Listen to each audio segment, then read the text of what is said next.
So I'm happy to come to our last session, the clinical and theranostic studies. It's going to be moderated by our George Fisher and Lisa Bodei. And I think we're just going to get started. Here is the list of speakers. Thank you, John. So as a clinical trialist, I listed 8 or 9 new drugs, new targets just from yesterday that are pretty exciting. And I think that they're not too many steps away from considering a clinical trial in neuroendocrine. So I'm particularly jazzed. I met with Talia at the break, and her lung nets, organoids that have EGFR expression and some response to EGFR inhibitors, looks pretty good, and she hasn't tested it on other nets. So I'm kind of encouraging people to use your model, see if you have EGFR expression, and if we can do the same thing in other nets, we can approach a company for a trial. I think that there are drugs that are already out there, the CDK4/6, the MEK inhibitors that are out there. That's very exciting, and if they can make a cold tumor hot, God bless them. So the ideas of immunotherapy with the CD17 CAR T, that's very exciting, I think, and at least has a clinical trial drafted. We'll hope that it can be funded. And the B7X looked very good, and the using angiopoietin to augment immunotherapy was exciting. I think there's lots of exciting opportunities, but none of those have been proven to work. So this session, we're going to talk 6 of the 8 sessions today have been proven to work, and we're just trying to make them work better, okay?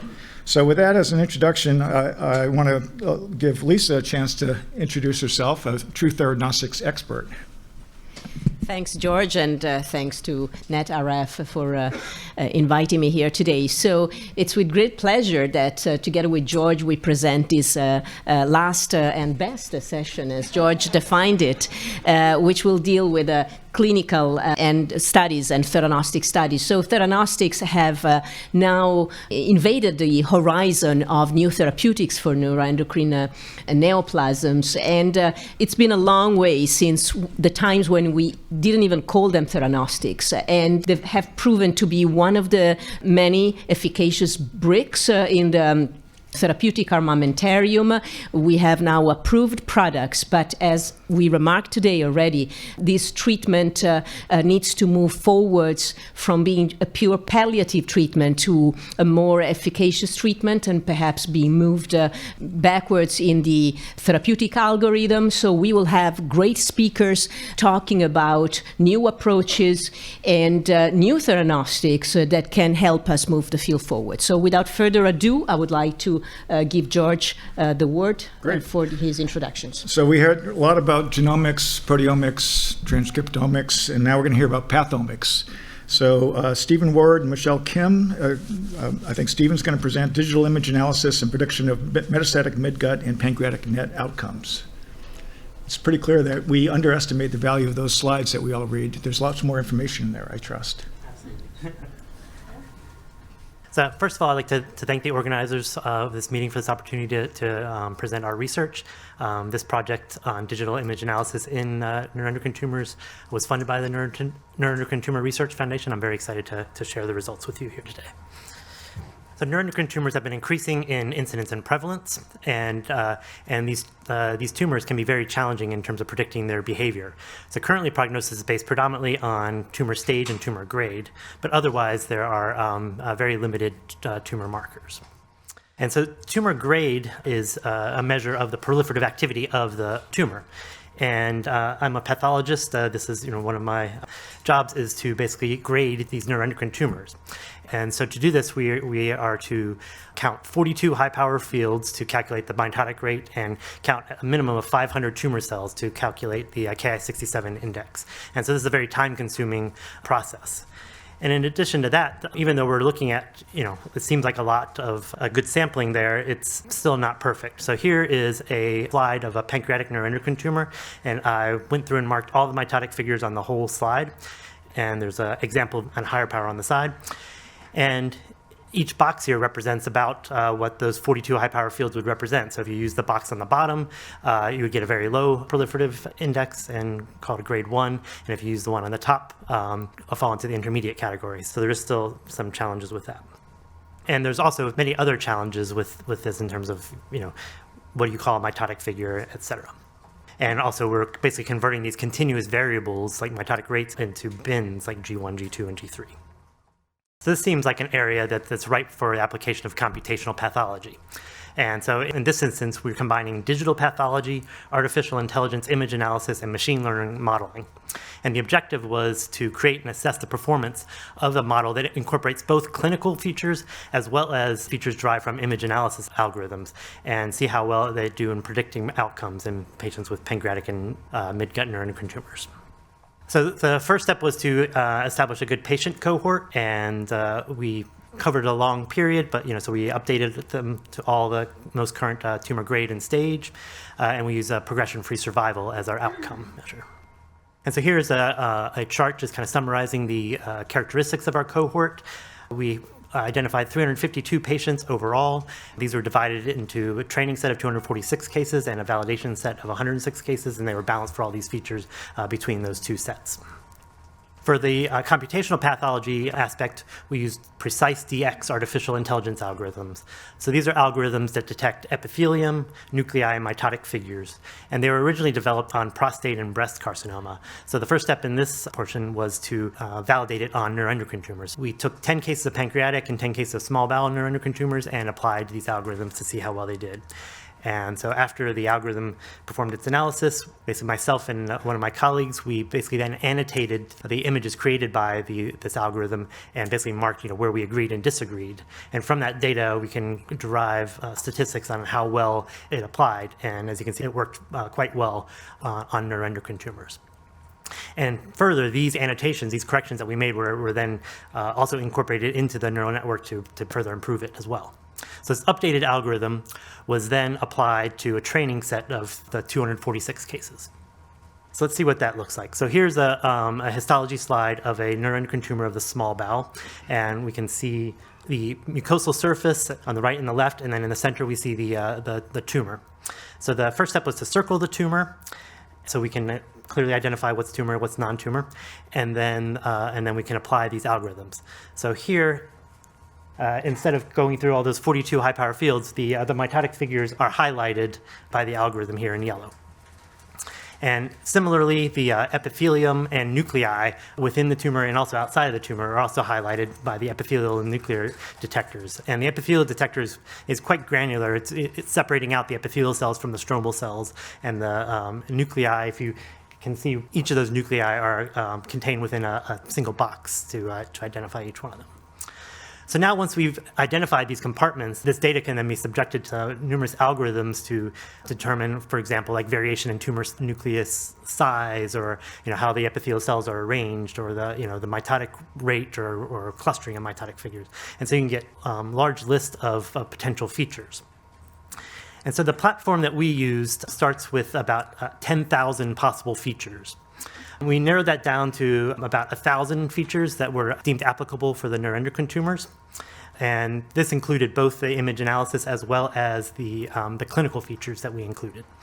And these features were then subjected to this greedy feature selection algorithm, which would narrow it down to the best 5 to 10 features that were then modeled and weighted appropriately to give a final model. And so the way the feature selection algorithm works, it works in both forward and backward propagation. So forward propagation means you start with like one feature, add another feature. Does that improve the model? If it does, you keep it. If not, then you leave it out. And then you just kind of go through up and down through the list until you get the best features. And backward propagation, you start with all 1,000 features and you remove one. Does that improve the model? If so, you leave it out. If not, and then you just keep running through those over and over again until it settles on the best overall model. And that's all done automatically by the artificial intelligence. So in parallel, we created a clinical-only model that would more or less mimic what the standard practice is now, based on age, grade, and stage of the tumor. So let's see how these models performed. So we'll start off with the clinical model. And so to assess these models, we use the concordance index. So it's basically it's a measure of how well a feature or the model correlates with the outcome, progression-free survival in this case. And it's a scale of 0.5 to 1.0. So 0.5 is no correlation, 1.0 is perfect correlation. And so the clinical model has a CI of 0.65, so it's not great. As you can see also, the sensitivity is only 0.55 and specificity is 0.70, and you can see the individual CIs underneath as well. So let's compare that to the artificial intelligence-derived model.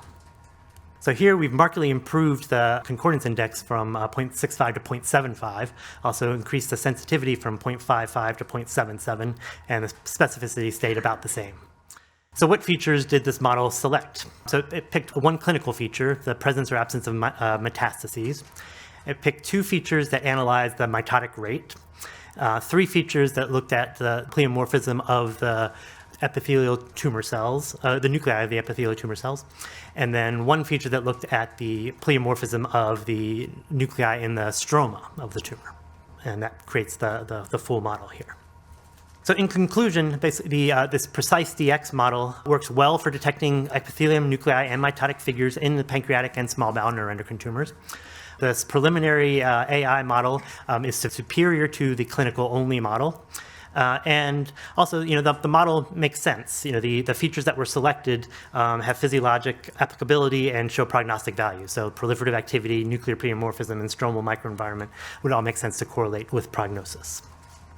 So the limitations of future work. So as I mentioned, this is still a preliminary model. We're still kind of tweaking it. There's a possibility of overfitting with this model. So our next step is we're going to perform QA analysis on this epithelial, nuclear, and mitotic figure detector on our neuroendocrine tumors, and just confirm how well it did on our cohort. Then we have the other set of about 100 cases that we want to perform as a validation set once we're satisfied with the model. We like to validate it on external data eventually, and we may also incorporate digital tumor detector and digital Ki-67 detectors as well. So with that, I'd just like to acknowledge the large team of people that worked on this project.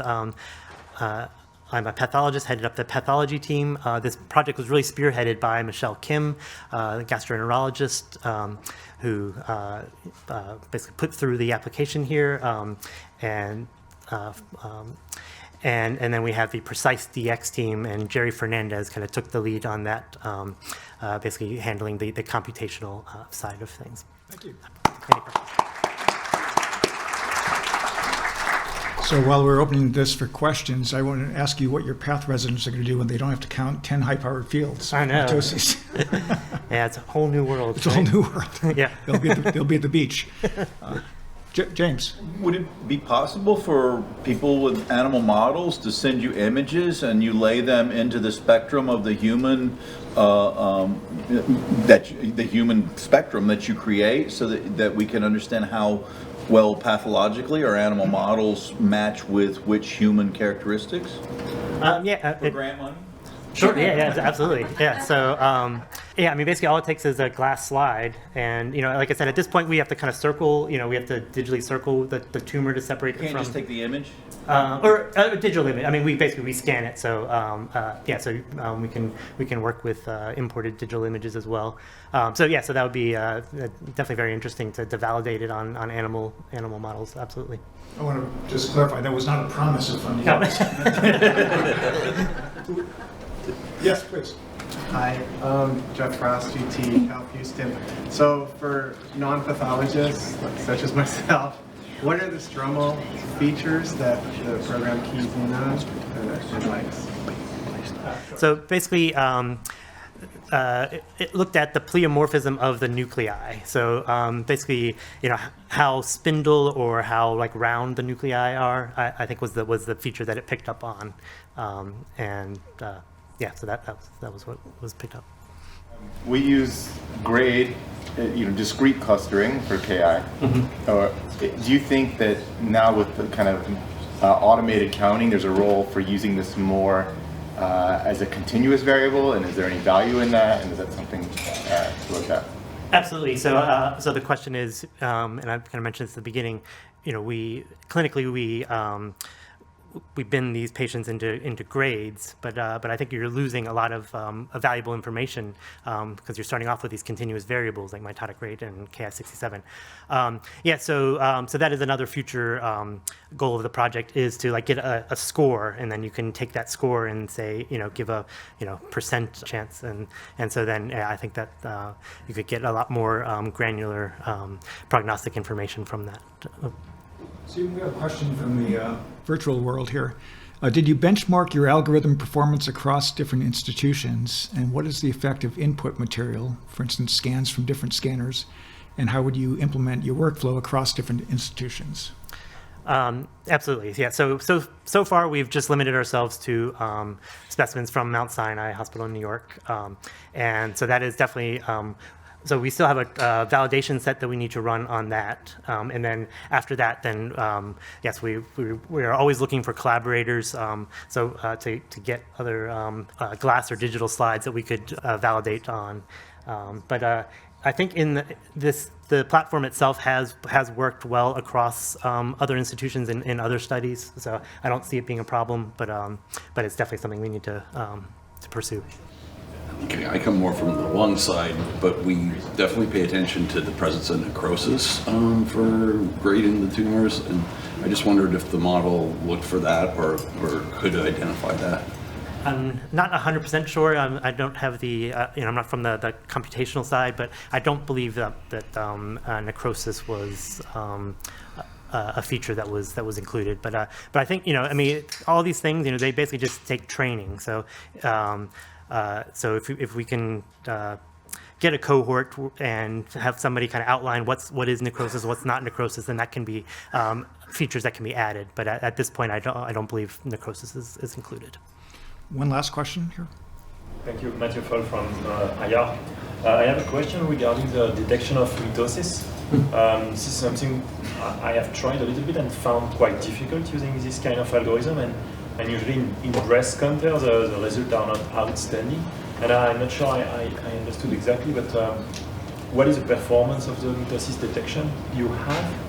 Yeah, I'm not quite sure I can give you the exact mathematical calculation of how it was done, but I think that the data I shared was 97% overlap of basically comparing the manually detected versus computational ones. Next, we have Brendan Herring and Bart Rose. I think Brendan's presenting. Transcriptomic influences of racial disparities in pancreatic neuroendocrine tumors. And it's wonderful to try to understand what accounts for the disparities in outcomes. All right, thank you all for the opportunity to present. It's wonderful to be included in this amazing pantheon of research that has been presented this weekend. And I'd first like to thank NetRF for helping to fund this project through the BTSI mechanism. I have no disclosure. These are the learning objectives for the talk. I'm not going to go over this too much because you guys know what pancreatic neuroendocrine tumors are. Obviously, these are divided into non-functional and functional tumors. And these tumors are not only important because they have a 100% likelihood of coming up on your medical boards, but also because many, if not most, of these tumors are metastatic on diagnosis, and there are a few non-surgical treatments that are available and effective. So at first, I'd like to review the current PNET resection guidelines. And via these guidelines, all functional tumors are considered for resection because of the hormonal syndromes that are associated with them. However, non-functional tumors tend to be resected based off of size, which serves as a proxy for the likelihood of developing metastatic disease. And by these guidelines, tumors that are under 1 centimeter are observed. Those between 1 and 2 are subject to clinical judgment, and those over 2 centimeters tend to be resected. However, it's important to note that these guidelines are based predominantly on data from white patient populations. So as we all know, many things influence the survival of patients with pancreatic NETs, but race is among those. In this study of the SEER database, consisting of 13% Black patients had overall distant disease more frequently. They were less likely to have surgery, and they had worse survival outcomes across the board. However, what was interesting from this study was that there were no differences in survival outcomes whenever Black patients actually underwent surgery. Now, that prompts us to look at this study, which looked at the U.S. Neuroendocrine Tumor Study Group and also consisted of around 14% Black patients. They actually found that Black patients had better 5-year recurrence-free survival compared to white patients. However, that was only in the lymph node negative cases. In lymph node positive cases, the recurrence-free survival was the same. And this began to suggest that possibly, earlier resection of these patients might improve their survival outcomes, of course, prior to developing lymph node metastases. And so that interested us in looking into these findings a little bit further. And this is a recently published study from our lab looking at the U.S. Neuroendocrine Tumor Study Group and the National Cancer Database and looking at the rate of lymph node metastasis at these tumor sizes under 2 centimeters, where they are often recommended to be observed. In both of these studies, we found that Black patients had much higher rates of lymph node metastasis at these smaller tumor sizes. And in the larger of the 2 cohorts, that difference was almost 5 times higher. And so ultimately, Black patients have much higher rates of these lymph node mets at these tumor sizes. And we concluded from this that these current resection guidelines don't predict the malignant character of these tumors for Black patients. And this indicates that there are potentially some differences in tumor biology between these racial groups that are causing an increased propensity for developing metastases potentially earlier on in the tumor's development. And so for us to look at differences in tumor biology, of course, one of the places where we go to generate leads is genomics and particularly RNA sequencing. However, in order for us to look at genomics and infer conclusions from that, there has to be representation of these different racial groups in these genomic studies. And indeed, despite making up around 13%, even a little higher in the recent census of the U.S. population, Black patients make up only 1.7% of subjects in genomic studies of aggregated cancer genomics. So we were interested in characterizing what this representation was for GEP-NENs and pancreatic neuroendocrine neoplasms as well. And this data I'm showing you here is for pancreatic only. Did a systematic review to look at genomic studies of these tumors and then screen those using natural language processing for race and ethnicity terms.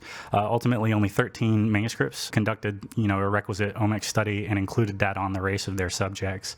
And within those studies that actually reported data on the patient race, we found that Black patients were only 1.3% of the subjects in those studies. So they're severely underrepresented in these analyses. And importantly, none of the data in any of these studies was associated directly with patient race. And so that precluded us from actually being able to do any sort of differential racial analysis to look at this. At least that was the case until I stumbled upon the AACR's Project Genie dataset. It contains mutational panel data. You may be familiar with things like MSK Impact and the Duke series. But these are mutational panels, and they contained just a little bit under 300 patients represented from Black and white subject populations. Looking at this data, we found 10 genes that were significantly differentially mutated between the Black and white patient populations, some of them representing canonical tumor suppressors or oncogenes, and then a number of different epigenetic regulatory genes, the most interesting of which was MEM1, which was only mutated in 17% of the Black patient population and around 40% of the white patient population, which aligns with kind of the genetic epidemiology of these tumors that we have currently. So we wanted to validate this finding in an external cohort, and we did this by doing an immunohistochemical analysis of MEM1 on UAB's institutional tissue microarrays. By this method, negative staining, of course, indicates that there's a protein-altering mutation. And indeed, we found that none of our Black patients had mutations in MEM1 via this method, while we found around 25% of the white patient population did. So this was interesting and corroborated those findings from the Genie data. And this prompted us to begin looking. We have data looking at bisulfite sequencing as well as at the transcriptome, and I'll show you the transcriptome today. So we did RNA sequencing. I've actually bumped up these numbers to 22 and 21 Black and white patients respectively. But unfortunately, I wasn't able to get those figures ready for prime time in time for this talk. I can tell you that largely the findings are the same. But to go ahead, these tumors were all age grade and sex matched, well differentiated primary tumors. And we did laser microdissection in order to isolate the tumor beds.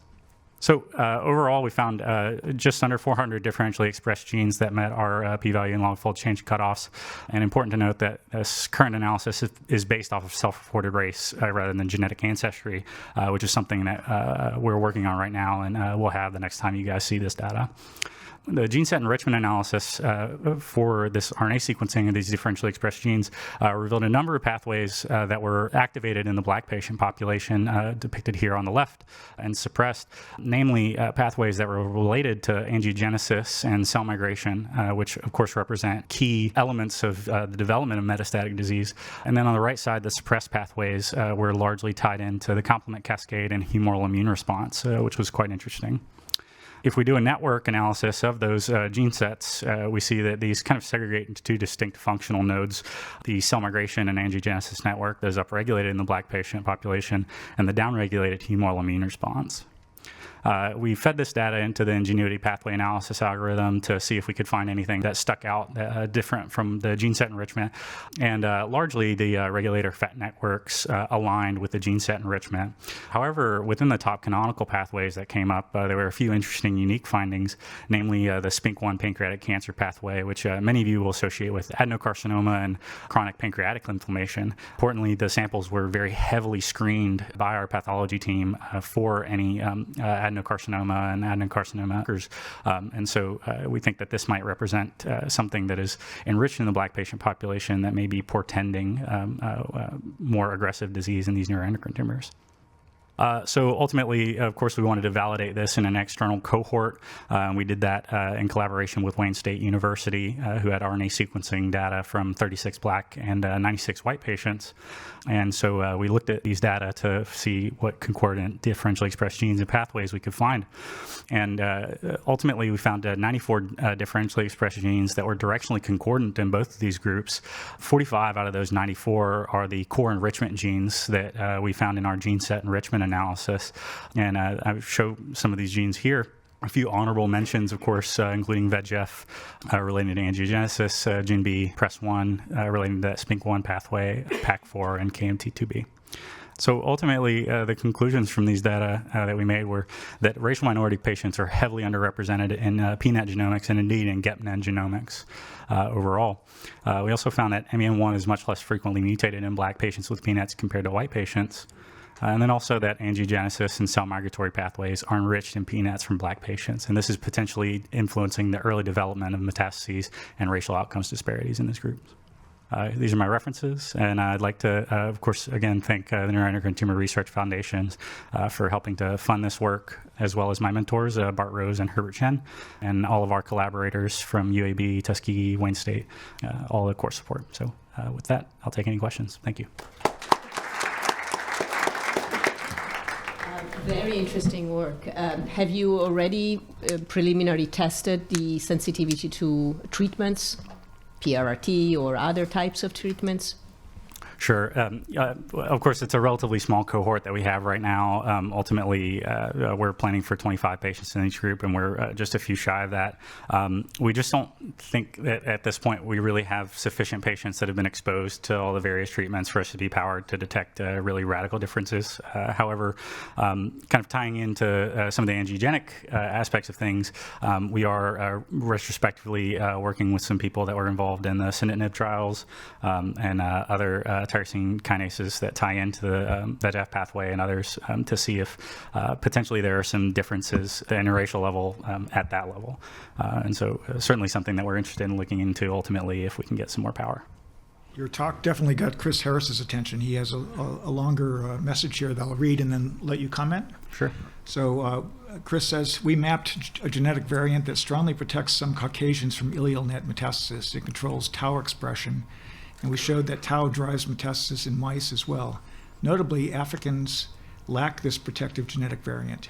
You might look to see if you can find a link with this variant in pancreatic neuroendocrine tumors.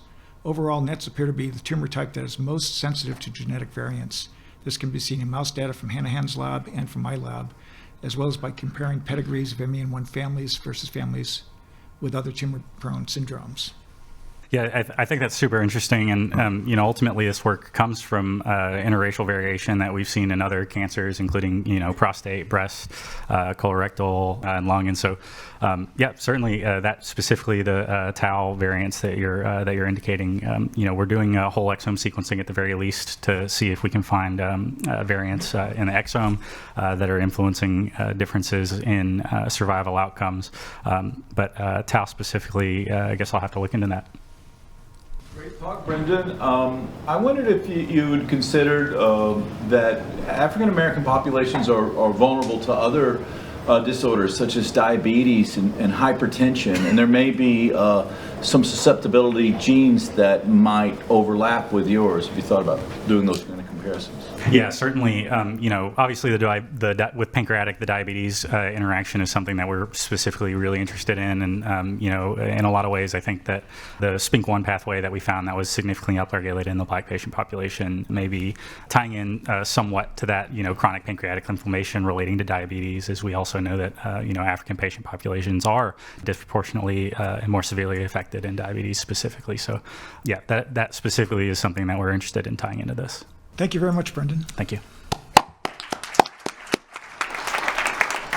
So now we are going to move on, talking about theranostics, and we will talk about fluorescent analogs of clinical stage PRRT agents reveal specific binding to multipotent bone marrow stem cells. And we have Susanne Kossatz from the Technical University of Munich. Yeah, thank you very much. I'm very excited to present the study today, especially since you were one of the last author on the whole clinical study this project is based on.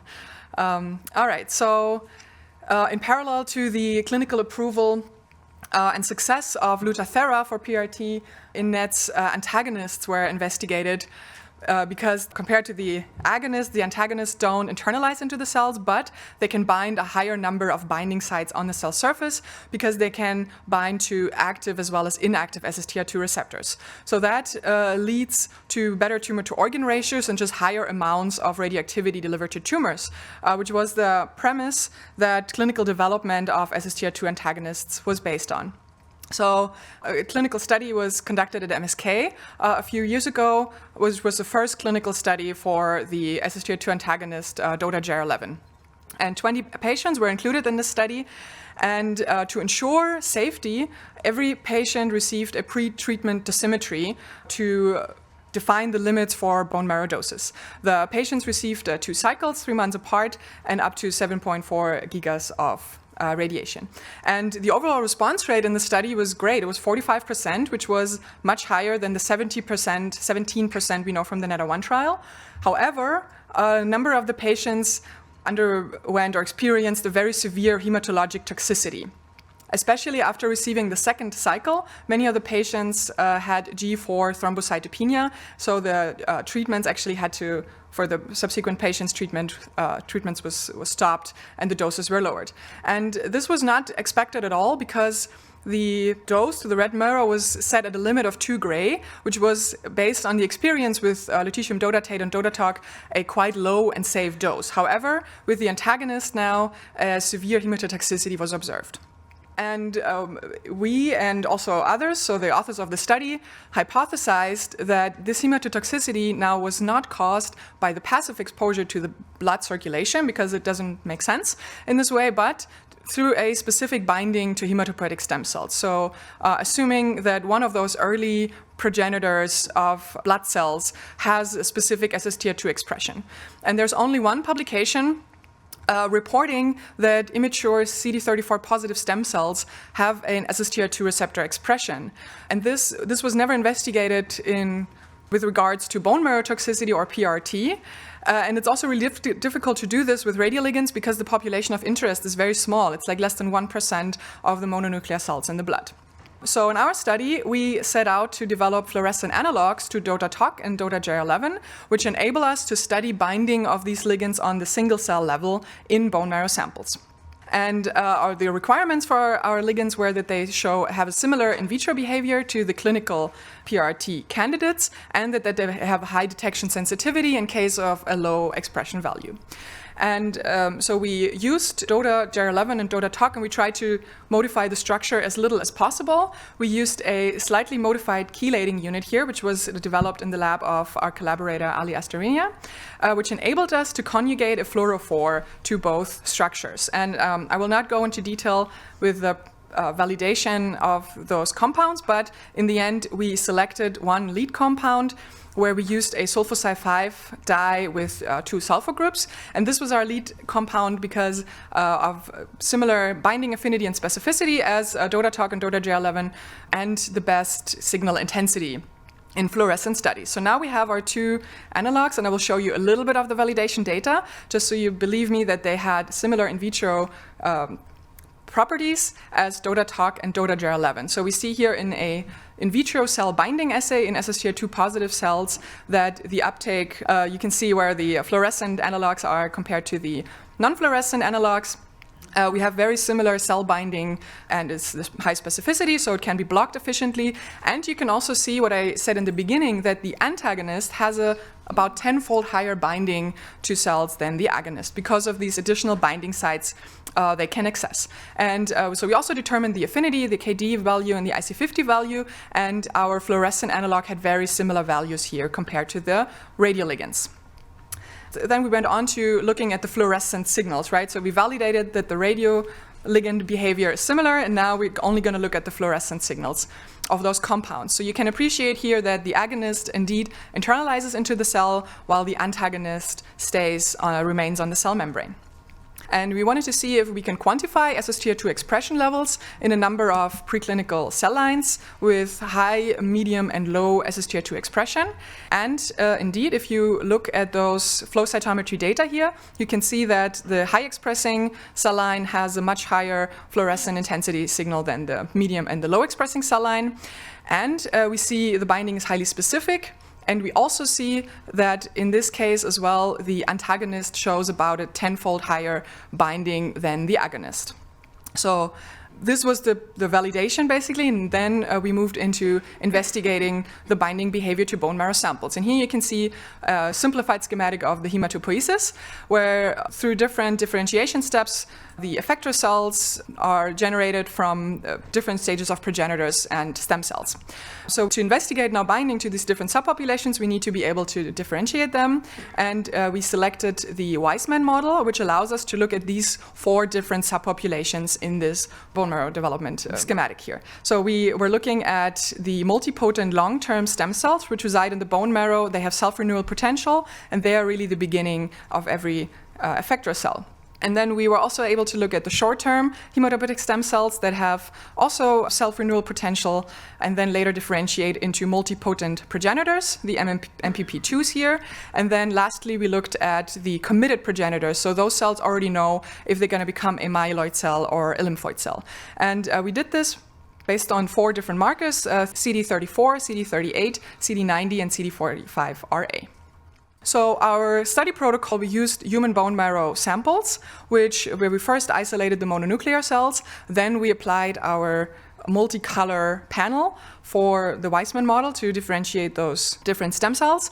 And then in the end, we incubated the samples with our fluorescent ligands to investigate the binding intensity to those different subpopulations. And first, I want to show you the data on all CD34 positive cells. So all of the 4 subpopulations together, they're all CD34 positive.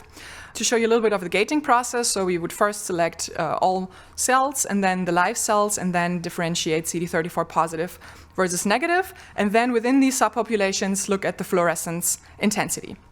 And just looking at all CD34 positive cells together, we see that the antagonist shows indeed a higher binding than the agonist, and the binding is largely blockable. While in the CD34 negative cells, we don't see any uptake at all. So that's already what we were expecting to see, but of course we wanted to look into all of the subpopulations in more detail. So first, let's take a look at the committed progenitor cells that are already committed to become myeloid or lymphoid cells. And here we don't really find much binding at all. If we look at the multipotent progenitors, the MPP2s, the binding is a little bit higher. And then if we look at the short-term hematopoietic stem cells, it becomes even higher, but by far the highest binding we actually did observe in those multipotent long-term stem cells that reside in the bone marrow. And in each case, we can see that the antagonist shows a higher binding capacity than the agonist. So if you now think about the dosimetry study, in these cells, these stem cells will get a higher dose of lutetium than expected, right? Like, because the antagonist also has higher binding potential than the agonist. And to give you an idea of why we cannot see this, or why this was not visible on dosimetry at all, is that these cells are extremely rare. So especially this highest expressing population are about 1% of the CD34 positive mononuclear cells, so less than 0.1% of all mononuclear cells. So it's only a few hundred cells in each bone marrow sample at most that we can find here. However, if you by accident ablate this population, a couple of weeks later, the generation of all effector cells will be affected. And to give you an idea of, so is this actually a high expression, or we don't have really any relation here. Is this a high expression or a low expression? We compared this to the preclinical cell lines that we had available in the lab using the exact same flow cytometry protocol. And we were actually quite surprised that the expression, especially in these long-term hematopoietic stem cells, or the binding of the ligands, is almost as high as in the AR42J preclinical model, which is considered a high-expressing preclinical model. So to summarize our findings, we could confirm in our study that both the agonist and antagonists show specific binding to human bone marrow stem cells, and the highest antagonist binding was detected in the smallest multipotent population, which is less than 1% of the CD34 positive mononuclear cells. So our findings indeed support a specific binding mechanism and could explain why the pre-treatment dosimetry was not predictive of the hematotoxicity in this clinical trial. But we think that this is actually a good thing to find that, because now clinical study protocols could be adapted to protect this bone marrow population by adjusting, for example, the peptide mass in subsequent trials. And so we would hope that these findings can contribute to further clinical development of SSTR2 antagonists, because after this study, the clinical development was somewhat halted, and the excitement about the antagonists was a little bit reduced. We do have many open questions in the study that we are trying to answer subsequently, and we are currently working on isolating those stem cells to do experiments on them, but it's quite challenging to do that. Okay, so thank you very much. This work was done with a NetRF-ERF pilot grant, and I'm looking forward to receiving some questions. In case NetRF hasn't gotten enough love for this meeting, they also partially funded the MSK study looking at JR11, which is still regarded as a huge success. Excellent presentation, thank you. Are you planning on investigating the expression of the SSTR subtypes on the progenitor cells, or have you any ideas on which are the subtypes of SSTRs that are expressed there? So we are planning to do that. We're currently preparing qPCR studies on those different types of stem cells to do that. But it was already reported in the Omen paper from 2002 that they only found SSTR2 expression on human CD34 positive stem cells exclusively. They also looked at mouse stem cells, and there they also found SSTR4. But in humans, it was solely SSTR2. Congratulations, very intriguing data, and it does answer some questions, but I agree with you, it gives more open questions. So one of the things that we see a lot, there's lymphopenia up to 50% after regular PRRT. That's not clinically relevant, but thrombocytopenia is the main issue. So do you have an explanation for that based on this expression profile? I was expecting it more to lend into the progenitor thrombocytes, but apparently it's for everything. Yeah, and I don't have an answer for that yet. I think we have to start thinking about why that could be. But in order to do that, we really have to run those functional studies where we can actually isolate and culture the stem cell subpopulations and then treat them, and then look at the effects on viability, proliferation, and maybe even on differentiation potential. Have you looked at where in the lineage you get these AML, MDS after PRRT, whether that's related to that particular subtype of cell, or whether that's also more down the line? I think it is quite likely that it is to some extent, but we also, it's too early to really make any claims about this, I think. So hopefully we will learn more about this, yes. Do you have any ideas of how to translate these results into clinical practice? How will these quantifications be useful for dosimetric assessments in humans when we treat them with GR11 or other antagonists? So I think that it just tells us that dosimetry alone would not be enough, because the dosimetry really tells you the average dose to all of the bone marrow cells, but not to the specific subpopulation. So what I think we can do is really try to optimize peptide mass to try to figure out how much peptide do we have to give to block all of the lutetium binding into the bone marrow stem cells. And I think it's really promising in order that we can achieve that. But then we have to think about a clinical test to prove that on a patient-by-patient basis, or maybe it's enough to prove that on a few patients. We will not be able to use bone marrow samples from all of these patients in the clinical study, obviously, to do that. But I think we can think about some indirect ways of measuring this, I hope. I think when the assays are developed by Susan's group and the techniques are there, as more and more antagonists are being developed and pushed forward, we can actually screen them using this type of technique and see if there's a more favorable distribution in the cells, especially as we find out what the subtypes are as well. So perhaps it could be kind of a screening tool, and then we would go in and see if that would impact it. Yeah, very good comment. We're actually also working right now on expanding our study to other agonists and antagonists to see if we can confirm those results with the other ligands. Is there a practical aspect to this in terms of, could you use the antagonist peptide in a low dose to protect the bone marrow for conventional agonist PRRT, where there is, albeit a small number, but still some bone marrow toxicity? Could it be balanced until you develop a protection? So, with the agonist PRRT, bone marrow toxicity wasn't really an issue so far, I think, at least in this acute way that was observed with the GR11 trial. I would rather do it the other way around, I think. Well, there are multiple rounds. I mean, I think evidence is showing that you can go through more than one round of PRRT, and then you might run into some limiting toxicity. Yes, so in this case, I think, now that we know, or, hopefully confirm this also in subsequent studies, that there is a specific binding to those stem cells, I think we should really try to protect this for every patient, yes. I totally agree with you. And we should think about some strategies, how to implement that. Thank you very much. Great talk. Thank you so much. Good discussion. We are going to proceed with the next talk, LED-203 image-guided LED-212 receptor-targeted alpha particle therapy for NETs, an emerging paradigm. And we have Michael Schulz presenting. Thank you very much. Thank you very much to the organizers, and thanks for that nice introduction. I'm super energized to be here. It's nice to have this kind of interdisciplinary enthusiasm for what we're doing. So, and I have colleagues here that are here working on theranostics for radionuclide therapy for cancer and for neuroendocrine tumors in particular.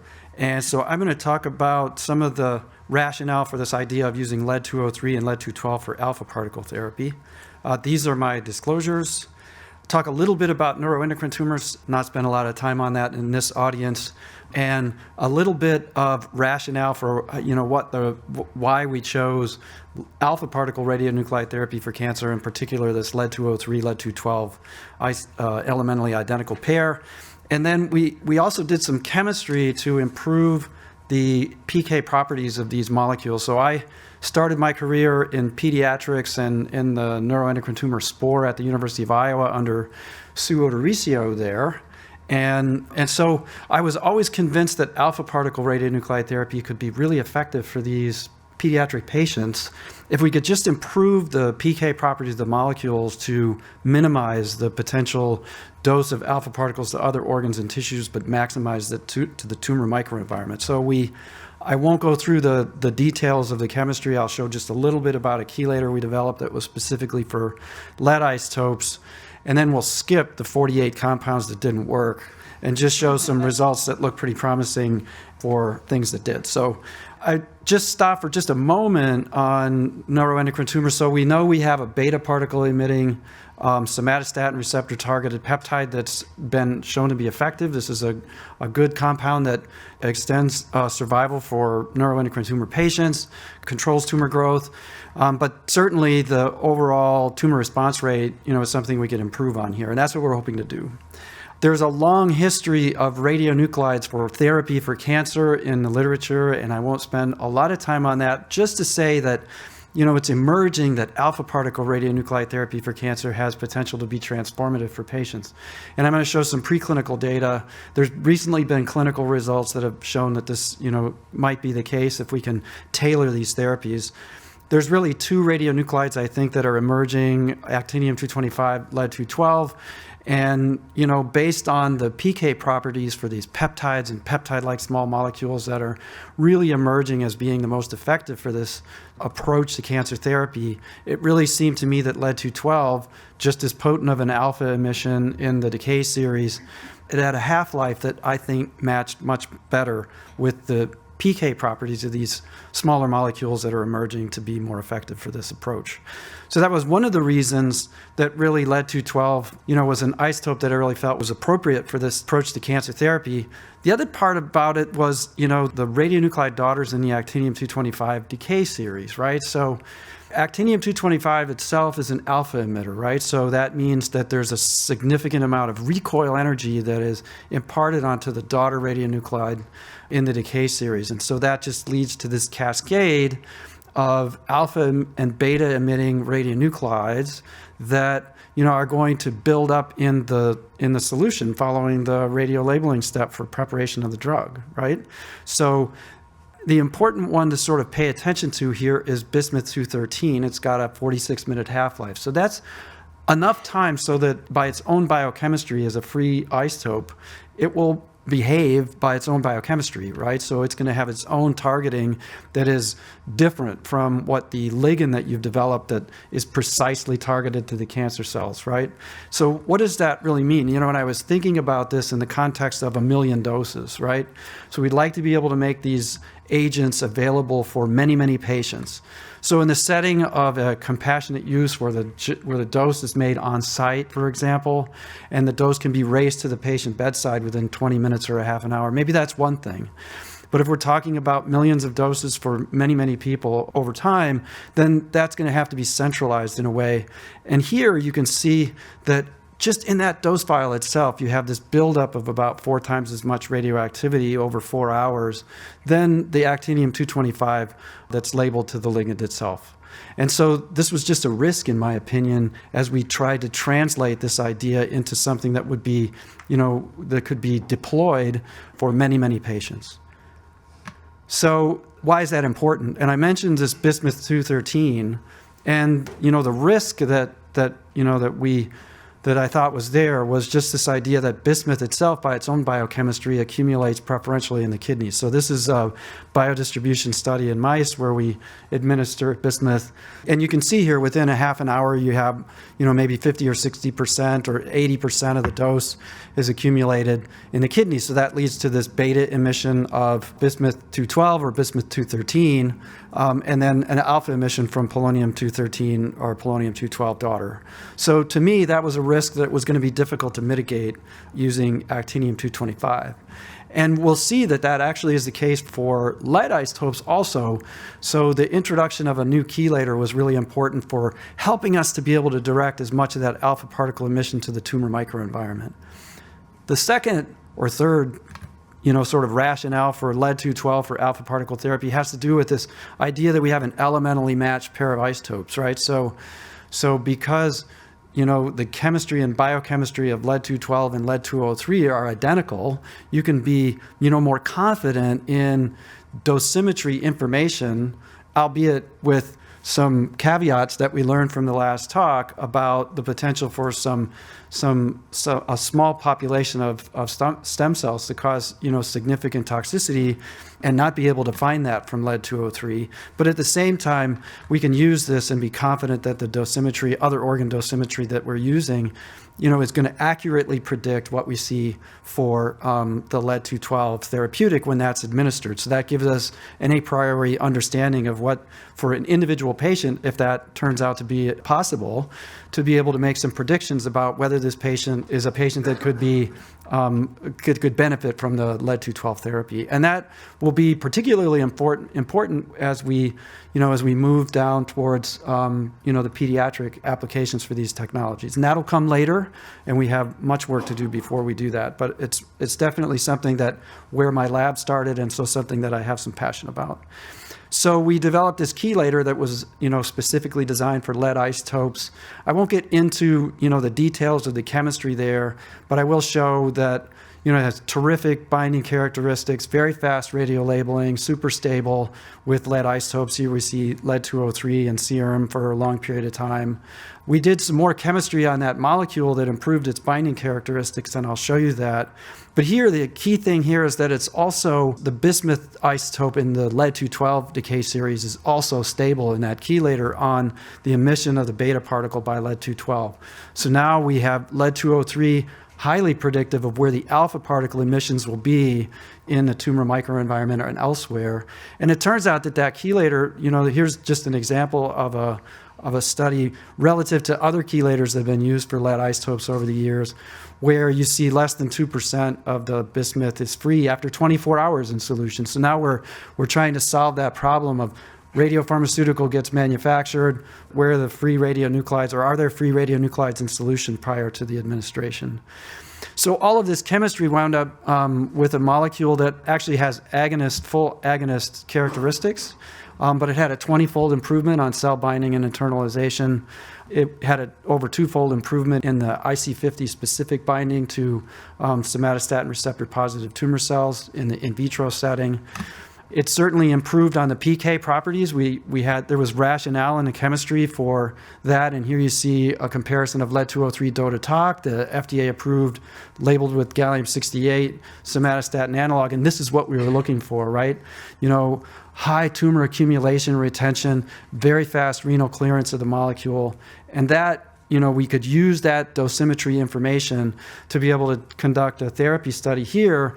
And this is in comparison to lutetium-177 dotatate, which would be Lutathera by trade name.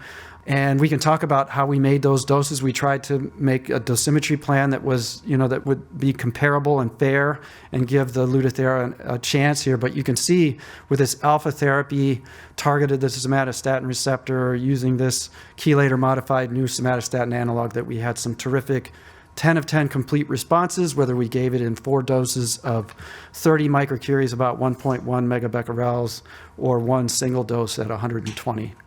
So we've done our first clinical imaging now with this compound, and the results have been recapitulating what we saw: fast tumor accumulation, high tumor retention of the agent at 20 hours post-administration, just like we saw in the mice. And just, kind of to review the things that I talked about today, this agent has received an IND, a safe to proceed IND application for a alpha particle therapy for neuroendocrine tumors in PRRT naive patients. We also received a fast track designation for this radiopharmaceutical. So we're super excited, and this is where I'm hoping that there will be people in this audience that might be interested in participating. This is where the collaboration can extend beyond the presentation to patient care. So we look forward to anybody there, and I want to thank everyone here for listening. And there's a growing cast of people that have been involved in this and it continues to grow around the world. So I'd be happy to take any questions. Thank you. Thank you. Thank you. It's a really fantastic presentation. I'm an oncologist, not a nuclear medicine specialist, so forgive me if this question isn't particularly challenging. But what would be, I can see the next step is a clinical trial, which is absolutely fantastic. What might be the practical challenges about producing the isotope and being able to use that over multiple centers? One of the reasons that we started a company around this is so that we could make sure that we had the isotope when the patients and the physicians needed it, and there really wasn't a supply. So now we've developed a supply chain. We have our own radioisotope generator device so that we can ship that to the local regional CDMO-like radiopharmaceutical manufacturing facilities to make sure that we have isotope available. And we have the U.S. Department of Energy, National Nuclear Laboratory in the UK, that's helping us with supply of the parent radionuclides that are necessary to be able to do that. So we really feel like we've taken all of that into consideration. That was part of the reason why we needed to do that, to make sure we could do it. Good question. I'm intrigued by this Theranostic pair. And as you know, different theranostics that can be applicable to neuroendocrine tumors may have different biodistribution, different targeting. And so how would you see this theranostic pair? What type of ligand would you see it fit for? Great question. So first off, if I can just comment on the first thing, we did try to make a PET agent. And so the chelator labels copper-64 really well, right? But the biodistribution was totally different. You know, that really nice high tumor retention and kidney clearance and all that was very different with copper relative to lead. And that tells us, and we've seen these papers before from Helmut Macke's group and Melpafani and others, you know, where the radiometal and the chelator matter. And so lead-203 is nice for this application because it's got a 52-hour half-life. It has a 279 keV gamma ray and an 80% intensity that make it so that, you know, just about any SPECT scanner can be used to be able to do the imaging studies prior, and the imaging agent could be made centrally and, you know, and distributed continentally in a way that would allow for patient selection, for example, where maybe the therapeutics are administered at, you know, major medical centers, although more and more we are seeing, you know, private practice around the country growing in theranostics. So lead-203 really fits into that really well, I think.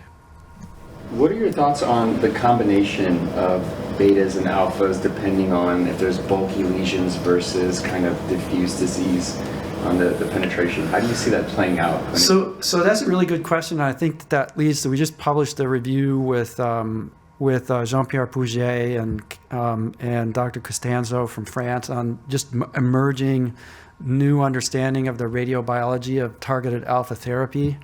And I think that we're learning that there's a more significant bystander effect from alpha particles than was previously considered. There's more of a potentiation of the immune system to alpha particle therapy that's partially due to, you know, the catastrophic interaction of the alpha particle with the tumor cell microenvironment and the cell membrane and spilling of neoantigens that are recognized by the immune system. And I would just point to, just, you know, for sake of conversation about this, if you think about some really remarkable complete responses that we've seen, or near complete responses that we've seen, this has been in some cases to very bulky disease, right? And actinium-225, lead-212, we would see this in a way where you think, you know, an alpha particle, its interactions are going to be within a couple of 3 cell diameters from the point of emission, right? And we know that if it, you know, one alpha particle emission that crosses the nucleus is likely to cause cell death by unrepairable double-stranded DNA breaks and, you know, huge amounts of secondary ionizations that occur along the alpha particle emission path. But at the same time, you know, the bulky disease in response to those alpha particle therapies, not every one of those tumor cells would have interacted with an alpha particle. So maybe it's a mixture of alpha and beta decay from lead-212, which is 100% beta emission, or the beta particles that are in the decay series in actinium-225 is enough. But at the same time, we're intrigued by that idea and would be really great to do some real controlled experiments, because I don't know that those have really been done to test that idea. Great question though, Ali. We have a question from the chat, and the question is, what role did PEG as a linker on biodistribution in tumor, bone marrow, and renal uptake? I showed some data where we just added the chelator that we developed. It was designed for a net zero formal charge at the radiometal coupling with lead. So lead's divalent radiometal. And the other chelators that were available commercially all had a net positive or negative charge. And we know that the brush borders of the proximal tubules are particularly adept at taking up charged species, particularly small charged proteinaceous fragments, which kind of describes a peptide that you would make into a radiopharmaceutical. So that was the first step. And the idea there was that we should improve radio labeling, and that might improve this renal clearance. And so we got good results from that, and we just explored a whole range of linkers that would separate the binding domain of the peptide from the chelator enough so that there would be no potential for steric hindrances at the binding domain, but also maintain this nice, relatively hydrophilic complex that we thought would improve its clearance through the kidneys also. And for the person who asked the question, I didn't show that. That's another presentation where I could show all of the, like I said, 47 other compounds and linker ideas that were complete failures. Okay. Great. Thank you very much. Thank you. So you've just heard how effective radiation can be when there's enough SSTR2 around. So our next speaker is going to tell us how to get more SSTR2. So Jeffrey Frost and colleague Heather Carr are going to talk about the Wnt pathway protein DEVIL1. Actually, it's the name of the protein again is reminds me of my pandemic wardrobe. It's disheveled one. Yeah. I want to thank the organizers for inviting me to speak at this conference, and I just want to say it's the first time I've been at this conference, and I'm just so impressed and gosh, learning tons. So it's great for me. Probably no need to tell anybody in this crowd that somatostatin analogs are useful in neuroendocrine tumors, and but of course they share the drawback that not all neuroendocrine tumors express the receptor, and there's heterogeneous expression within tumors, and agonist treatment can downregulate tumor expression. So it'd be great if we had a way to boost that. So somatostatin receptor 2 is the main target for most of these modalities. And so it's a heterotromeric G protein coupled receptor. When it binds ligand, it activates these G proteins to suppress intracellular cyclic AMP production, increase inward rectifying potassium channels. All these things suppress intracellular calcium secretion, so that's why it's so good at preventing hormone secretion. And you also get the benefit of reduced cell proliferation. So when it binds ligand, the receptor is phosphorylated by G protein receptor kinases that allows beta-arrestin binding, then internalization through clathrin-coated pits. And for SSTR2, the dogma has essentially been that the receptor is quantitatively recycled back to the plasma membrane after a short period of time. So we got into this project when we decided to try to identify PDZ domain proteins that would interact with the receptor, and we thought that was important because for other GPCRs, PDZ domain proteins control signaling and trafficking and all these great things that receptors do.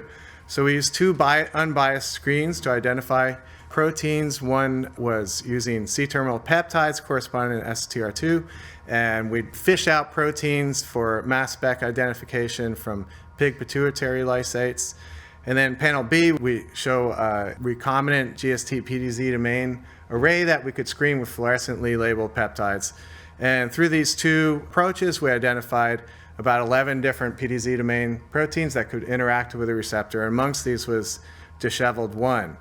And so in panel C, we just see some analysis of single-cell RNA sequencing from normal pituitaries, and we can see that many of these proteins were expressed in the normal pituitary as well as SSTR2, and suggesting there could be some interesting regulation.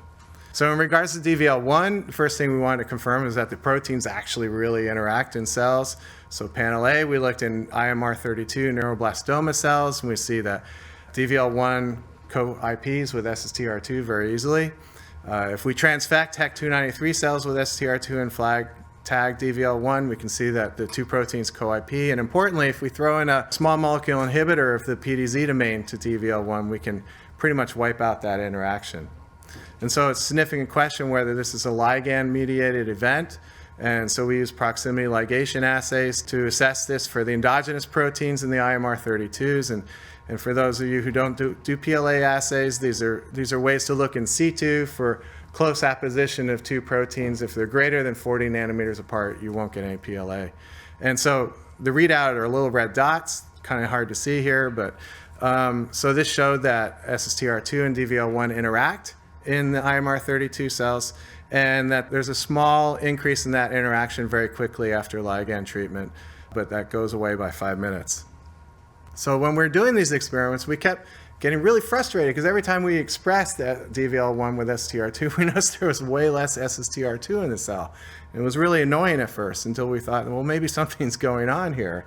And so we used the Wnt-frizzled system as a model, and in the Wnt-frizzled pathway, disheveled can actually interact with the frizzled receptor and target it for lysosomal degradation and say, hey, well, maybe something like that's going on here. So if in the panel A, we have HEC293 cells just transfected with receptor. If we treat with ammonium chloride, that's a well-known inhibitor of lysosomes, we get a very large increase in receptor expression. This is just 2 hours of treatment. Specific to SSTR2, we don't see the same thing with SSTR5, which is shown in panel B. We see it with IMR32 cells. For the endogenous receptor, again, 2 hours, and you upregulate the receptor quite a bit. And importantly, if we knock down DVL1 in the IMR32s, we can also boost receptor expression. So we know the receptors going to lysosomes by IF approaches. Panel E, we can see that SSTR2 co-localizes with LAMP1, which is a lysosome marker. If we knock down DVL1, that co-localization goes away. And this is in the absence of any sort of agonist for SSTR2. So disheveled is a super important protein in Wnt pathway signaling. It's a nodal protein that Wnt pathway signaling really doesn't work without disheveled. And so we asked the question, what role would Wnt pathway signaling have in this pathway that we're developing? And so we addressed that in a number of ways. In panel A, we transfected HEC293 cells with different Wnts, just Wnt 1, 3A, 4, and 7A in this particular picture.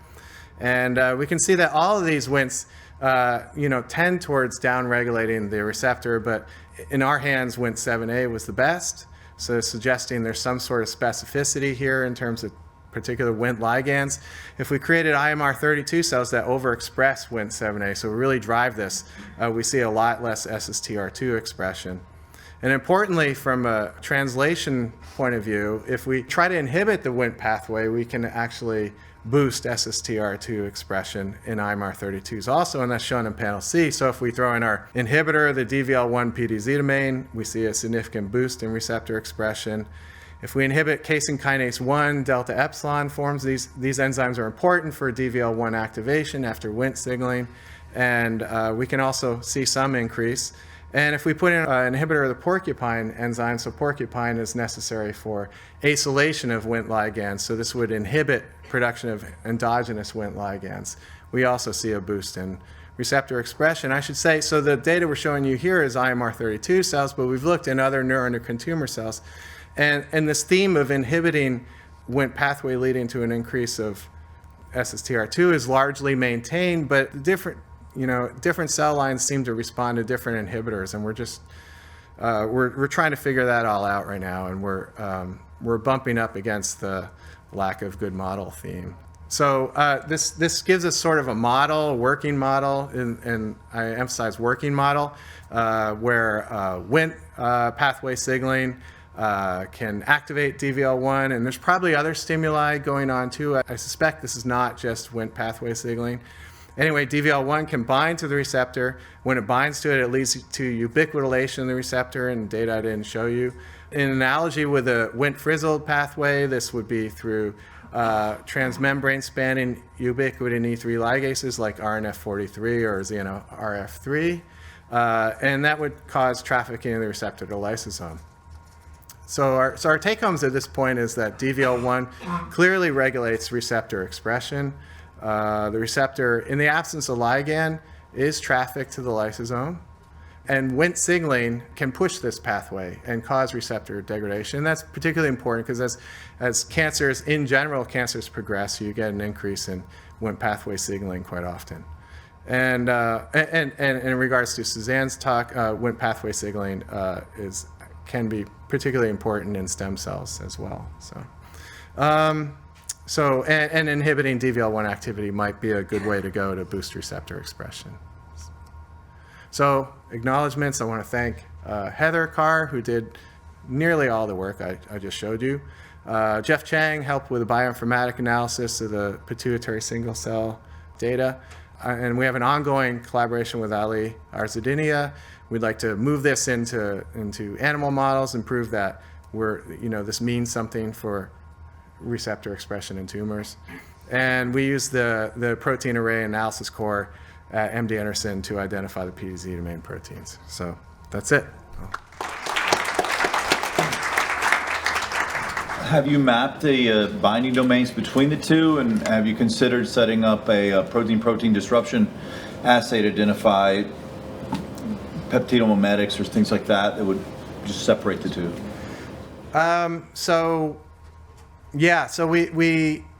that is turning out to be a little complicated. So we know if we inhibit the DVL1 PDZ domain, right, then we get no interaction between the receptor, or no strong interaction. We lose co-IP. But that doesn't mean that DVL1 is necessarily only interacting with that receptor. And so we've made analogous mutants in the receptor and chopped off the PDZ domain binding site, and we can still detect some interaction there. So I think it's not just a simple story of it interacting with that PDZ domain. So we're still trying to tease that out before we try to think of neat ways to inhibit this. Yeah. My memory is that HDAC inhibitors and some other agents, chromatin remodeling agents, potentially upregulate SSTR2, at least in preclinical models. Yeah. At the extent of upregulation, are you outdoing that or comparable? Or? Yeah, so we've been messing with some HDAC inhibitors and some DNA methyltransferase inhibitors too, and try to compare it to the DVL pathway inhibition. And we've been seeing better results with the Wnt DVL pathway inhibition than the HDAC approach. Justin? I have a question / comment. So Lauren Fishbein has been looking at particularly the subtype of pheochromocytoma that has a MAML3 translocation, which is a Wnt pathway activator. And this is mostly sporadic, and they tend to have a worse prognosis. I wonder if there's any correlation with whether or not DOTA scanning in those patients is weaker, whether or not they're not good candidates for PRRT. Is it, maybe is there a way to look at somatostatin expression in that subtype? Yeah, where we really need to move this apart from understanding the mechanism more completely is obviously move it into meaningful human models and see if this is really happening. So on the virtual here, Lauren liked the shout out. Thank you, Justin. Nice results, thanks. Do you know if there are differences in the levels of expression of DVL1 between NET and NECs, neuroendocrine carcinomas, which have different levels of SSTR2? Yeah, we haven't looked into that right now. What we're trying to do is do some single cell imaging, high content, to look at DVL expression, beta-catenin or active beta-catenin, or just other markers of Wnt pathway activity, and see if we can find if there's an inverse relationship for receptor expression. Even in our long-used cell lines like IMRs or BON1s or whatever, if you look at a single cell basis, there's a lot of variability in cells expressing SSTR2. So we're just looking at that right now. It seems like this pathway is also known to be activated by oxidative stress, and I'm just wondering if these different NETs versus NECs maybe have different metabolic characteristics that might actually tell us something about how they're related to somatostatin receptor expression. And I wondered if you had looked at that, anything along the idea of differences in metabolism and oxidative state of the cells. Yeah, no, that's a great point. We haven't looked at that yet, but that would be a great thing to check out. Thank you. Oh, sorry. Sorry. So NECs have increased oxidative stress, and the idea is that activates Wnt disheveled signaling, and maybe that is one of the reasons underlying the decrease in SSTR2 expression. We haven't looked at that yet.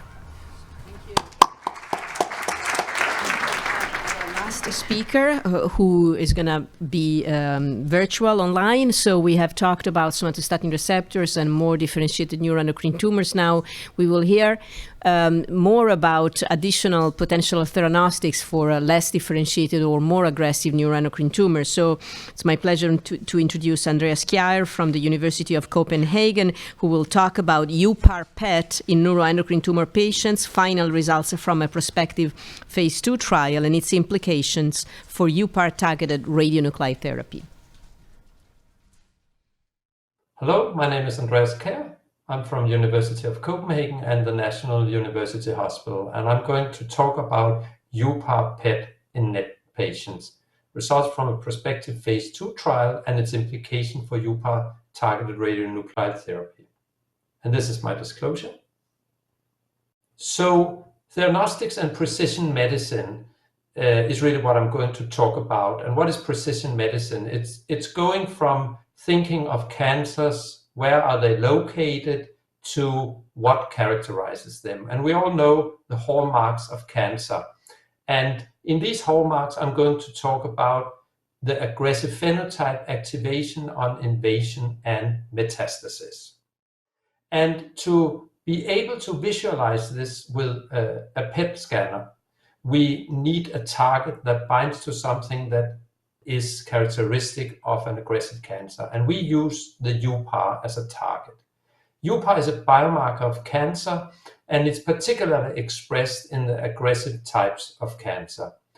It correlates with how aggressive the cancers are. And the nice thing about the target is expressed in cancer, in many cancer forms, but not really in healthy tissue. And what you see here is basically some immunohistochemistry from some cancer patients. What does UPAR do? UPAR is not only an epiphenomena of the aggressive phenotype, but it's a proteolytic system that causes cancer to spread. So therefore, it's not surprising when it's highly expressed, the cancer is aggressive. It breaks down extracellular matrix around the cancer. It has been shown on UPAR, and this is not with PET imaging, in more than 200 publications, that the higher UPAR is measured on immunohistochemistry and biopsies, the more aggressive the cancer is. So therefore, it can be used for risk stratification, and our idea was also as an imaging ligand. It's highly expressed in the most aggressive cancers. So for neuroendocrine tumors, in particular in the grade 3 and neuroendocrine carcinoma type. And then furthermore, it's heterogeneously expressed. So parts of the tumor that is more aggressive has a higher expression. And if we use this for targeting radiotherapy, we actually get more radiation delivered to the parts of the tumor that needs it the most. So the trial I'm going to talk about today was a clinical phase 2 trial where we wanted to investigate the prognostic value of UPAR-PET. We assessed also UPAR expression across all tumor grades, and finally we used that to estimate the potential for UPAR-targeted PRRT, so that is targeted radionuclide therapy. The study population was a total of 96 neuroendocrine tumor patients of all grades. And we then injected them with UPAR, the UPAR tracer, to be able to do PET imaging. We used a dose of 200 megabecquerel, and we did the scan starting at 20 minutes after the injection. The patient characteristics of these 96 patients were pretty nicely distributed between the genders, and as you can see, most of these tumors were gastroenteropancreatic neuroendocrine tumors, not so many from the lung. Most patients, 90%, had metastatic disease, and most of these with liver metastasis. If we see how these patients distributed across the different NET grades according to the WHO, you can see we have good representation of all grades, including a relatively high amount by purpose of high-grade G3 and neuroendocrine carcinomas. And how did it look with these UPAR PET scans in patients? And what you see here are two examples, patient A and B. The first one being a bronchopulmonary neuroendocrine carcinoma with a high proliferation index of 24, and it's clear how nice the tumor lights up. The lower one is a small intestinal net of a grade G2, 5% proliferation index, and it's an orbital metastasis that lights up on the scan. Two more examples here, a pancreatic neuroendocrine tumor G2 with a liver metastasis, that's patient C, and patient D is with a metastasis in the muscles of a colon neuroendocrine carcinoma. So really all these grades lighted up on UPAR-PET. And UPAR-PET was highly prognostic. Here you can see that we dichotomized the patients below and above the median, and you can see on the red line that the half of the patients with the lower avidity on the UPAR-PET scan had a much better survival than the blue line, which were the ones that were more avid on the scan. And that was true both for progression-free survival and overall survival. If we then use something called cutoff finder, where you can see where do you get the highest hazard ratio, it was actually possible to identify a little more than 1/10 of the patient that had an extremely good prognosis. That's the red line. And this can be very important for selecting therapies, also to knowing that some patients have a very good prognosis and therefore can be managed differently. So how could we use this for going into therapy? And this is just showing what targeted radionuclide therapy is. The gallium labeled tracer on the left is what you have seen the images on, but we can substitute that radiation with something that is harmful, lutetium-177, that performs local 1 millimeter range radiotherapy where it's bound. And if we want to know how many patients in theory would be eligible for this therapy, we can look at how many were UPAR-PET positive.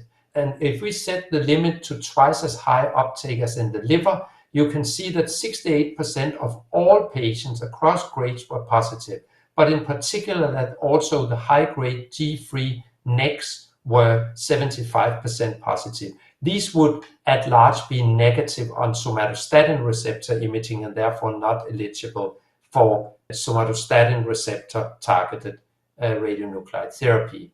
And if we compare it with data from the literature, and literature on somatostatin receptor PET, and that's the bottom line, use a cutoff that it just needs to be higher than the liver. If we then re-evaluate our data in the middle row on just being above liver, you can see that we are almost 100% positive. So much more patient positive, and in particular the patients that are of high grade that typically are not positive on SRI negative patient. So with this, we could really say that patients across grades could be eligible for this therapy. And we have shown that this therapy is effective, here seen in a model of prostate cancer where we could keep twice as many animals free of distal metastasis. So as a conclusion on this with our data here, you can see that UPAR is a smart target for PRRT. It's highly prognostic. We know that UPAR PRRT works. And since we can show that almost any neuroendocrine tumor patient in theory would be eligible for this, we are working towards clinical translation of UPAR PRRT, and that's exactly this study that has been supported by the Neuroendocrine Tumor Research Foundation.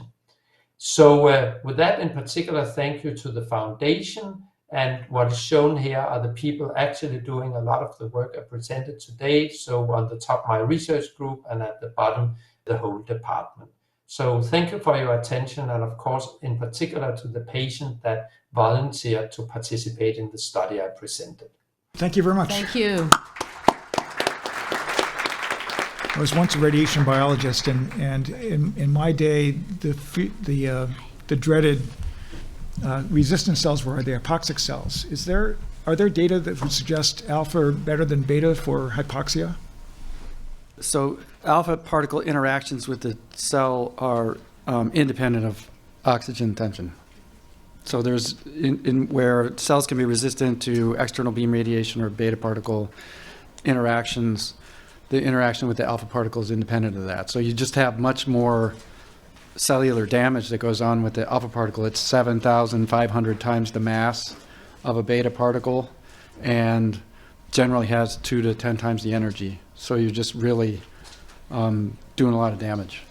But as you highlighted in the talk, I mean, the issue is to deliver the alpha to the right place, right? Yes, 100%.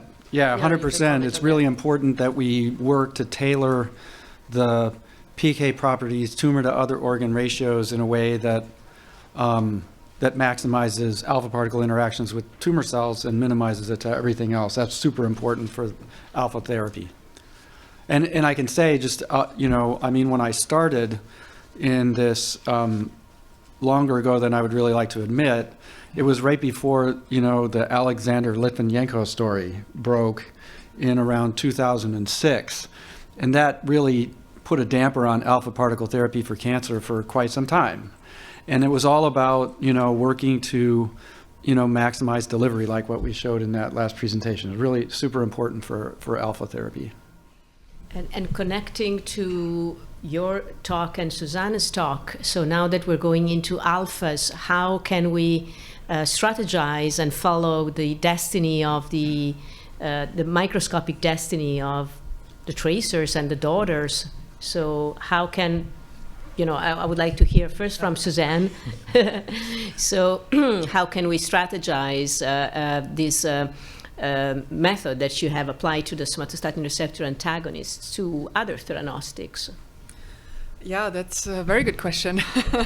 So we were actually wondering, because the alpha therapy data that we have from patients, they don't indicate a concerning hematotoxicity at this point.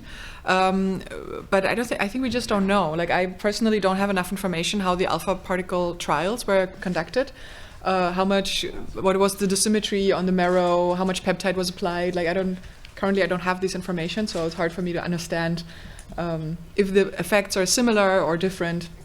So I have to really learn more about this. But I think the method that we applied in the study is, we can apply that to other projects as well. We can do it with different ligands and even with different targets to just understand or make sure that we understand what's going on the single cell level. I think even beyond the bone marrow, we can think about investigating binding to subpopulations and other organs as well, using a similar methodology. It looks like alpha particles look good. Lutathera clearly works.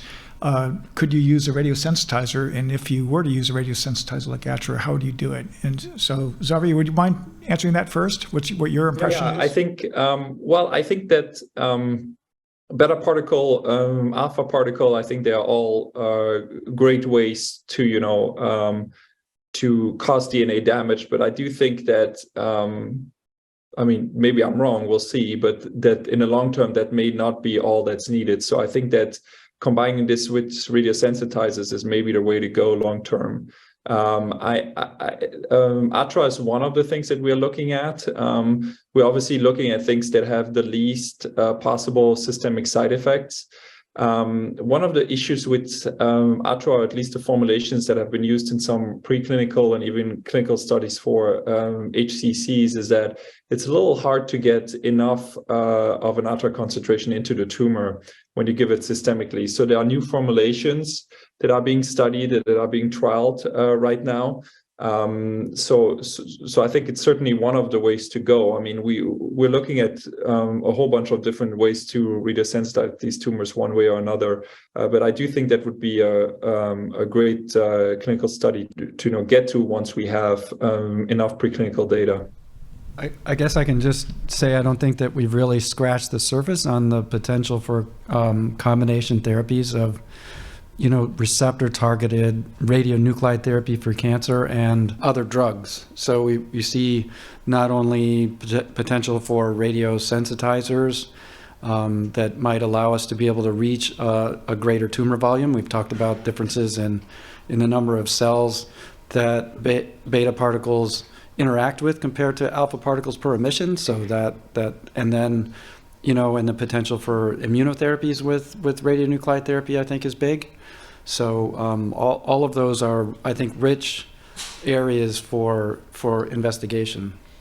So just one comment, sorry to cool down the enthusiasm, but there are experiences of radiosensitizing chemotherapy, at least, like with capecitabine, or the use of combined temozolomide and capecitabine with PRRT.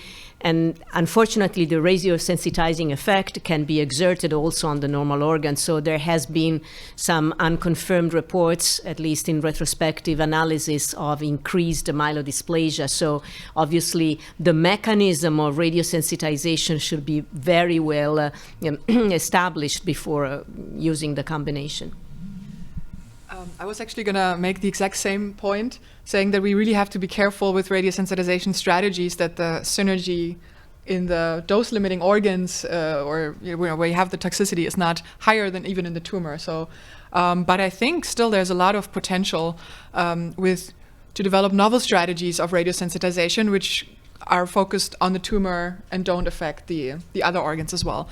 So I think there's a lot of potential there, and I'm also really excited about this potential of alpha therapy. And I think there's just so much that we do not understand yet at all about the very impressive clinical responses that have been observed that are indicating really a role of the immune system here in the response to alpha therapy. So I think we have a lot to study in the next years. We do. Not to change direction completely, but we use SBRT for liver lesions. And so one option to test ATRA, for instance, would be to randomize liver lesions that are treated with SBRT plus or minus ATRA in the same patient. So that would be an interesting test. Absolutely. Yeah. James. Susanne, do your fluorescent SSTR analogs bind to mouse bone marrow hematopoietic stem cells? And could you use these, now that you've got these nice fluorescent high affinity probes, to look at other off-target tissues that might be affected? I always wonder if these things get in the brain, where somatostatin is important for learning and memory, but just... So in our study, we have not done any mouse work. So we've only really done this on cell lines and then went to the human sample. So I don't know, but I would think so. We kind of, I think in our study it was necessary to validate this in mice because we had the human samples available and we were really interested about the human work. I think it should work. What would be different is that we need another antibody panel to look at the subpopulations in mice because those are different from humans. And I also think we can definitely look in other organs as well. Yeah. Talking about a radiosensitizer, which is obviously a great subject, what are your thoughts on the measurement of radiosensitivity in general of the tumors that we are treating? And we can go across the panel. Maybe we can start with Xavier. I think it's challenging to study that, at least in a preclinical model. I think you have to look at a whole bunch of different things. Obviously, the delivery of the radiation, better understand. I think, especially when you talk about PRRT, does tumor size really matter? And I don't know. I kind of missed the beginning of the panel session here, so I don't know what people think about that. And then looking at what is the ideal dose, and maybe there is an ideal dose for radiosensitizer that's tumor size dependent as well. So I don't know. I mean, I think this is hard to study, but I think we're going to have to get there and to try to figure out what are the different combination and variations depending on what radiotracer you use and also what radiosensitizer you use.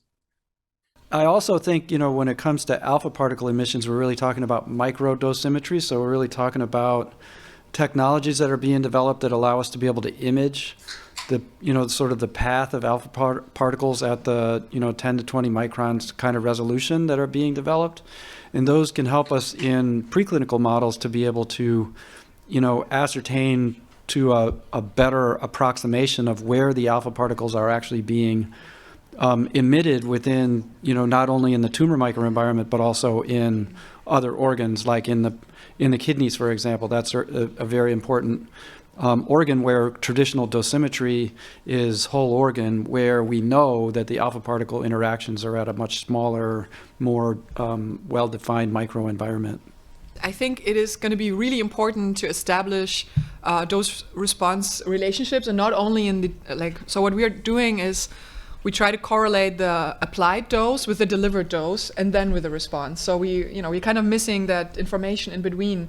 If we give a systemic dose, how much actually does get to the tumor, because that can be different. And then what kind of response do we see in that? So if we can just link those information together, we can achieve a much better understanding of radiosensitization. That's exactly the point. We have just published on Journal of Nuclear Medicine about our measurement of radiosensitivity with a transcriptomic test, so the measure of the patient and tumor-specific genes, which brings us to a question to you. So can you elaborate, what are your thoughts about the patient-specific genomic profile, and particularly the racial disparities, and what are your thoughts in terms of planning care? I mean, how this information can be put to a good use? You know, looking at, you can't really talk about transcriptomic panels in neuroendocrine tumors without talking about net test, right? And there, sure, yes, exactly. I was at that talk. Yeah, obviously, these are really valuable and important markers that have been employed. And so, actually, these are both things that we're looking to explore in diverse racial populations, not just in the black and white patients, but expanding into some unique genomic findings that we've made in the Asian population as well. And so, yeah, I mean, I think that going forward and figuring out, you know, what are the variants that are enriched in different racial groups, and, you know, do these things come up on these panels that we already have established, or is there variation in, you know, features on the net test between different racial groups? And can we leverage those differences or incorporate them to make these things even more prognostically accurate for diverse patient populations? I would have a follow-up on my previous question on model performance. How would you envision establishing the ground truth, in quotes, for multi-institutional implementation of your approach? And did you look into more unknown characteristics of underlying features of your neuroendocrine model? So far what we've done with ground truth is it's all been done in-house. So, you know, myself or other pathologists have basically, like I said, kind of corrected the algorithms and you know, inputted that into future iterations of the algorithm. Yeah, I mean, that would be something we have to discuss if we're going across institutions. I mean, I think it would probably be good to have some kind of centralized way to for ground truth, because if you start diverging, then you can sort of lose some of the specificity with it, I think. There's a second part of the question. Do you remember? Is it so? I was just thinking that there are probably enough people in this room who can send you slides to validate. Did you look into more, quote, unknown characteristics of underlying features of the model? Yeah, in terms of the unknown features. So as I mentioned, we have a list of about 10,000 features that we're starting off with, and so there's and then we applied about 1,000 of them, and so you know, I think most of them at this point still more or less make physiologic sense. Like I said, like, you know, they're looking at, you know, nuclear size and shape and cytoplasm size and shape and stuff like that. But I think that can be expanded, and there probably are some already that are included that, you know, wouldn't maybe pop to mind. But yeah, I don't have a list of those. I think an advantage of your approach is that it's not a pure AI or machine learning, right? Because you can actually go back and look at what were the key features that were used to discriminate, and what's the underlying biology behind those key features, so you can actually learn a little bit of biology at the same time. Absolutely, yeah. A lot of the other approaches are just kind of black boxes where you put in the information, you just get a number or score. So this one, you know, you can really kind of look under the hood. So, Josh. I know I'm supposed to ask the PRRT question, but I'm not going to. Brendan, your conclusion, your first conclusion was that blacks are underrepresented in genomic profiling and in the results that you saw. How do you fix that? I mean, how do we do this going forward? What's the answer to get to that? That's something that many of us advocates can work on. So please let us know your thoughts.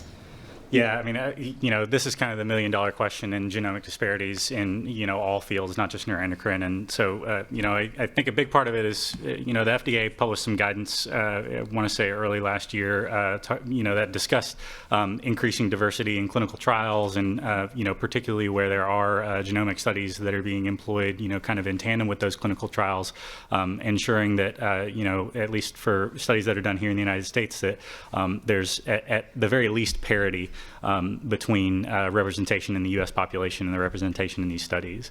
This obviously is going to tie in, in some of these areas where there are these really high-profile genomics resources that are available. There can often be issues with access, and so, what I think it ultimately is going to take, at least coming from my perspective as a trainee, is a really concerted effort on the part of the investigators and the clinical trialists who are running these things and collaborating with the genomics folks to ensure that they're actively recruiting patients from diverse backgrounds.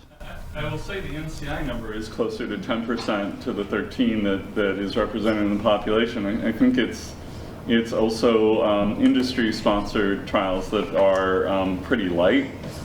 So I don't know if there's any industry people here at some point, but please fix that, and we'll do whatever we can do to do that, because this just, it also shows up in the surgical guidelines, as you pointed out, so it's really an important topic. Thank you. Thank you. Appreciate it. And I think we'll take the last question from the virtual here. In addition to the lysosomal pathway, did you check autophagy as a pathway, as a way of downregulating SSTR2? Thanks for that question. We've been dabbling in that. We really haven't reached any firm conclusions about that yet. But. Well, on that firm note. Sorry. We're firmly unfirm on that one. I would like to make a quick amendment to my answer earlier to James Bibb's question. Because you were asking about brain delivery, right? And our method would not be, I think, the most suitable for that, because you're talking about delivery, and our probes are really, this is good to investigate something on a tissue sample, but I would not recommend to inject this into a mouse, for example, and then expect the same delivery as you do with a clinical PRRT agent. But what you can do, and there was just a very interesting paper published from collaborators of ours from the LMU Munich, is that they do inject the radioactive agents, and then they extract the brain and separate it into single cells, and then do also flow cytometry with multicolor antibody panels, and extract different cell populations and then measure in the gamma counter the actual activity. So you have to, in this moment, you have to go really with the radioactive signal, and you cannot use a fluorescently labeled analog as a vehicle.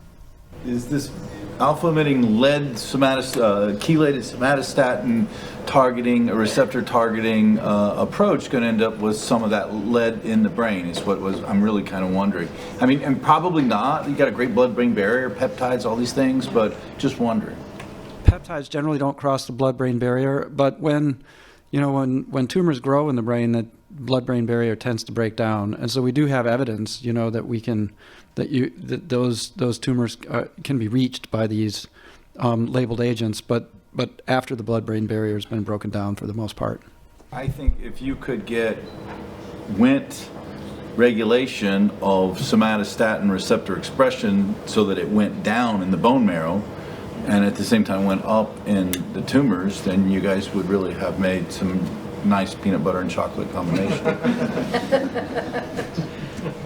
On behalf of all the Reese's peanut butter cups, thank you for that. Lisa and I would like to thank the panelists, but most importantly, we'd like to thank John and Chrissy and Don for putting together really a tremendous scientific program. So thank you very much. Thank you very much. Thank you, George, and thanks to everybody. It's appropriate that I really want to have a lot of people to thank. Of course, I want to thank all of our excellent speakers and our moderators. Incredible talks, really exciting, and great discussions. I think what's particularly exciting is what George pointed out, is that it's really amazing to see the progression of research that's been presented at the meetings. And I think seeing that the results now are starting to be translated towards clinical application, I think is very, very promising. and has taken a long time, but I think it's definitely on the way, which is really great for everyone to see. I think the other thing that's been great about the meeting is the networking. I think everyone appreciated being in person, but I think there's also been a lot of networking online in our virtual platform, which I think I appreciate as well. And I hope to continue that networking over the next week. The online platform is going to be open. All the speaker talks are recorded. They will be viewable, and I think all the posters will be open. So please continue to go in, ask questions, talk with each other, set up collaborations. It's really a great platform to be able to do that.